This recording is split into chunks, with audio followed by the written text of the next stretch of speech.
Hai, balik lagi di konten Mr. Gaib Channel.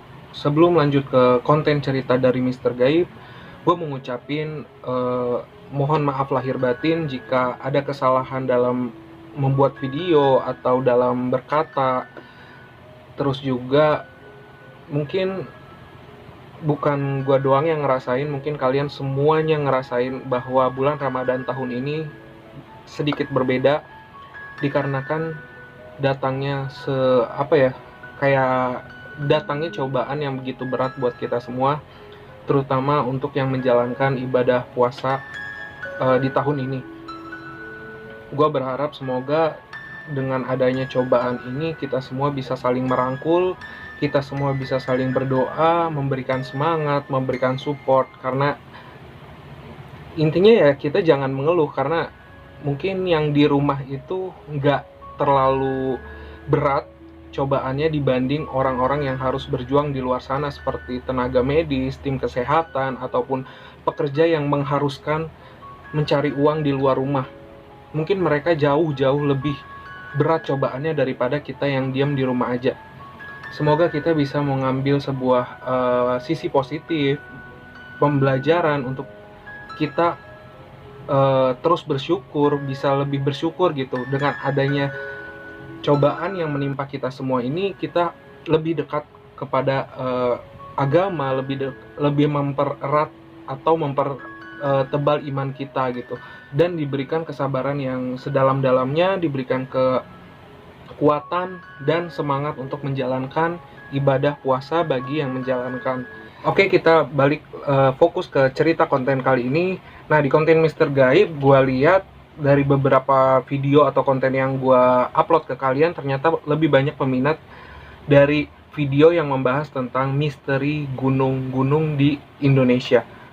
Kenapa? Gue nggak tahu juga ya kenapa cerita misteri di gunung itu lebih banyak peminatnya, lebih banyak yang excited terhadap cerita, kejadian, atau pengalaman-pengalaman dari beberapa orang yang pernah mendaki gunung dan mengalami hal-hal ganjil atau hal-hal mistis saat mendaki gunung. Maka dari itu, Mr. Gaib kali ini bakal memberikan cerita tentang pengalaman seseorang atau pengalaman mistis saat mendaki gunung. Nah, sebelum kalian lanjut menonton konten kali ini, jangan lupa untuk subscribe, like, komen, dan juga share. Dan sekarang, selamat menyaksikan.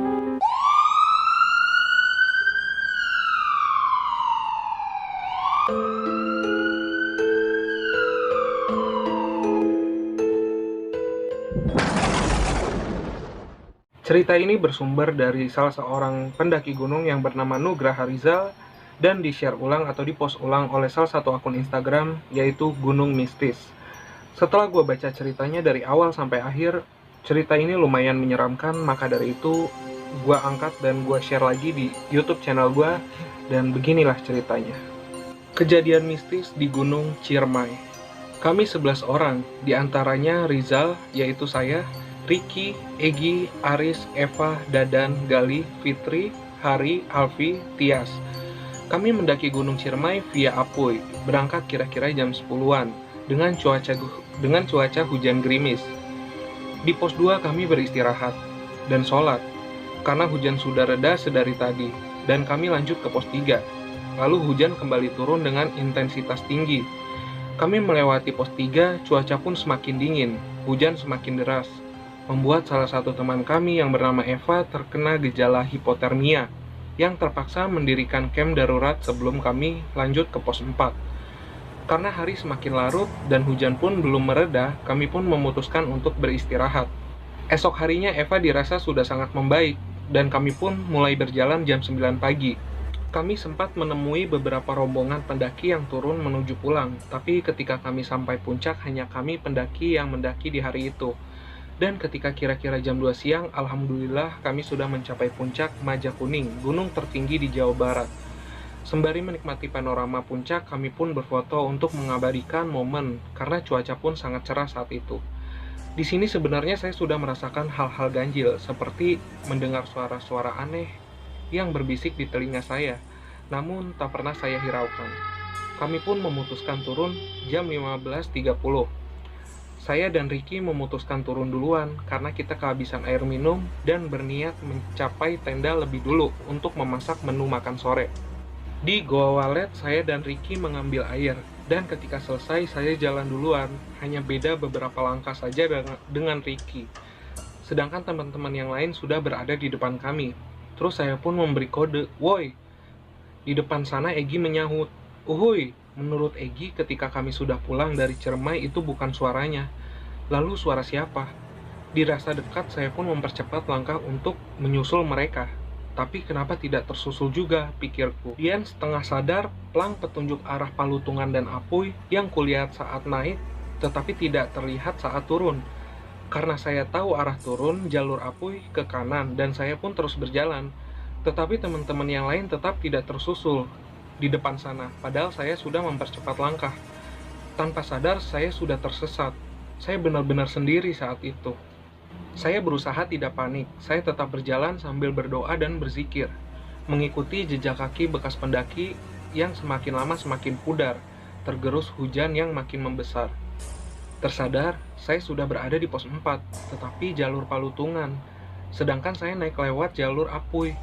Dirasa sudah menemukan jalur pendakian, saya pun meneruskan berjalan dengan cepat tanpa berpikir untuk kembali ke jalur Apuy. Yang terpenting, saya selamat sampai ke bawah. Hujan terus mengguyur dengan lebatnya. Saat di hutan, seolah-olah ada banyak sosok yang memperhatikan saya saat itu. Kudengar suara-suara aneh yang tidak saya hiraukan. Saya juga serasa diikuti sedari tadi saya berjalan. Leher dan punggung saya benar-benar sangat berat saat itu. Sekujur tubuh saya benar-benar merinding. Jujur, seberaninya saya, ini pengalaman pertama saya merasakan seperti ini. Beruntung semua rasa itu hilang saat saya sampai di pos 2 Palutungan. Di situ saya tidak merasakan merinding lagi, dan suara-suara aneh pun tak lagi saya dengar. Leher dan punggung saya pun yang tadinya berat seketika menghilang. Sampai di bawah saya lihat pemukiman warga, dan saya melihat cahaya yang tidak kulihat saat di hutan tadi dan rasanya lega.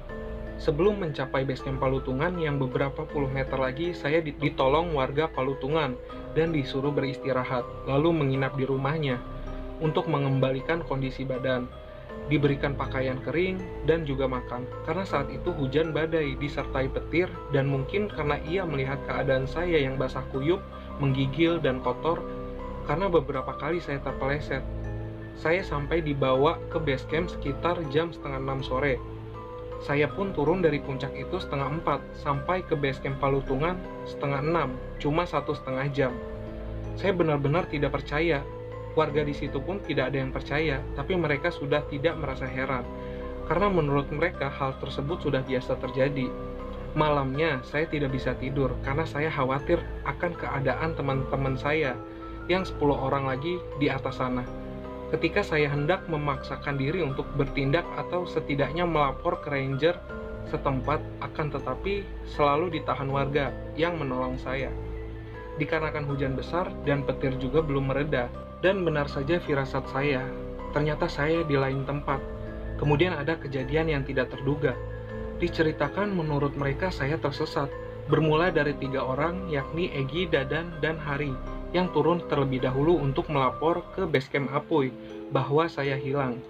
Tinggal sisa 7 orang yang ada di tempat kita camp, yaitu Rizky, Aris, Eva, Fitri, Galih, Alfi, dan Tias. Malamnya di tenda menurut mereka saat itu keadaan hujan besar, dan suasana lagi sedih karena saya belum kunjung terlihat. Mereka menduga bahwa saya jatuh ke jurang atau yang lebih buruk lagi. Pikiran mereka jadi kalang kabut, sampai di antara 7 orang, yakni Fitri, kesurupan sampai 3 kali. Dan suasana jadi tambah panik. Teman kami memegangi tangannya yang terus berontak dan berteriak-teriak.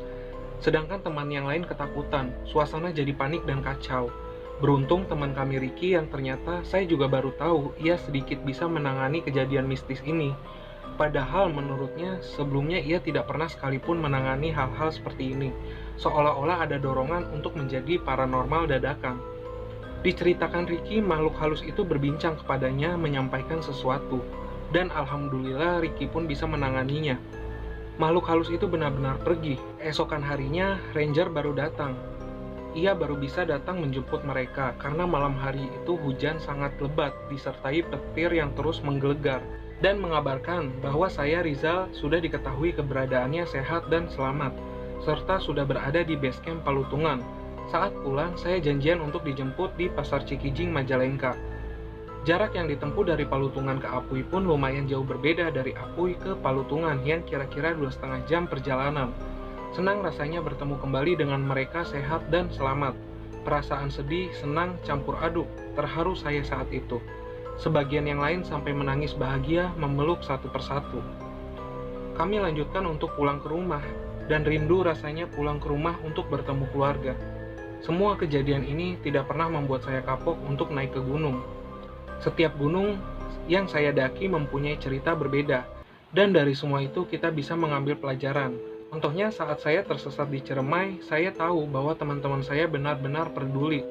Mereka menganggap saya seperti keluarga, padahal saat kami ketemu pun, saya hanya dipertemukan dengan mereka pada saat mendaki gunung, dan saya bangga kepada mereka semua teman-teman saya saat itu. Tidak hanya peduli, ternyata mereka pun cengeng pada saat saya tersesat. Terima kasih teman-teman Balakacida Adventure, begitu kami menyebutnya. Saya bangga mendaki bersama kalian. Nah, itu adalah salah satu cerita dari seorang pendaki yang mengalami sebuah kejadian, yaitu tersesat pada saat ia mendaki Gunung Ciremai. Kalau misalkan kalian juga punya pengalaman serupa ataupun pengalaman mistis lainnya yang menyeramkan, bisa kalian tulis di kolom komentar jika kalian ingin di-up atau diceritakan di konten Mr. Gaib Channel. Dan jangan lupa untuk subscribe, like, komen, dan juga share. Terima kasih sudah menyempatkan waktu menonton konten Mr. Gaib Channel. Sampai jumpa lagi di konten-konten Mr. Gaib selanjutnya.